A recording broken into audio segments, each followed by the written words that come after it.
In this video, I'm going to show you how you can end or leave a voice chat in Slack. So if you had joined a voice chat and it is live, but you like to go ahead and exit, it is pretty simple.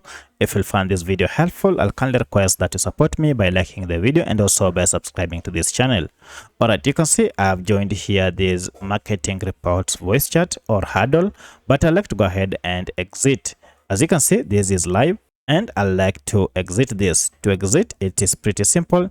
Just head over to the left corner here and you'll see an option leave. So if you click on this, now you can see you will leave the voice chat. Now, if you're the one who started the voice chat, it will also now end and everyone will be logged out. So that's how you can end a voice chat in Slack.